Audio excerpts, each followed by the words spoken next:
अमरावती शहरात अंमली पदार्थांच्या विरोधात पोलिसांनी मोठी कारवाई केली आहे। नागपूर गेट पोलिसांनी लालखडी परिसरातून तब्बल 14.50 ग्रॅम वजनाचा एमडी ड्रग्ज हा अंमली पदार्थ जप्त केला आहे। या प्रकरणी 2 आरोपींना अटक करण्यात आली असून पोलिसांनी त्यांच्याकडून एकूण 88,200 रुपयांचा मुद्देमाल जप्त केला आहे। अमरावतीच्या तरुण पिढीला व्यसनाधीनतेच्या जाळ्यात अडकवणाऱ्या या रॅकेटचा पर्दाफाश नागपूर गेट पोलिसांनी केलाय। अमरावती शहरातील लालखडी रस्त्यावर अंमली पदार्थांची तस्करी होत असल्याची गुप्त माहिती नागपूर गेट पोलिसांना मिळाली होती।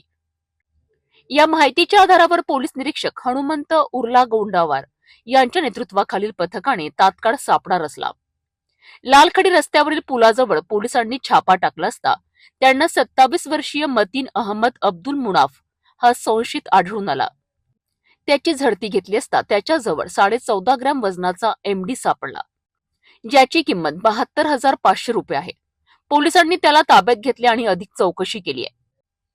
या चौकशीत मतीन अहमदने हा एमडी त्याला शेख नौशाद शेख सलीम त्याच्याकडून मिळाल्याचे सांगितले।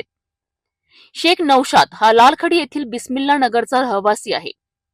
या माहितीनंतर पोलिसांनी तात्काळ कारवाई करत मुख्य आरोपी शेख नौशादच्या शोधासाठी पथके रवाना केली आहेत।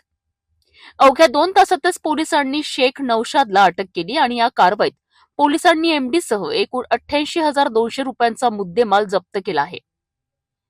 या दोन्ही आरोपींविरुद्ध नागपूर गेट पोलीस ठाण्यात एनडीपीएस कायद्याअंतर्गत गुन्हा दाखल करण्यात आला आहे। ही यशस्वी कारवाई पोलीस आयुक्त अरविंद चावरिया आणि पोलीस उपायुक्त गणेश शिंदे यांच्या आदेशानुसार नागपूर गेटचे पोलीस निरीक्षक हनुमंत उर्ला गोंडावार यांच्या नेतृत्वात करण्यात आली आहे। या पथकात पोलीस उपनिरीक्षक पंकज गुप्ता, अहमद अली आणि पोलीस कर्मचारी संतोष यादव, दानिश शेख, राहुल रोडे, सागर पंडित, मोहन ठाकूर, संतोष सरोदे यांचा समावेश आहे।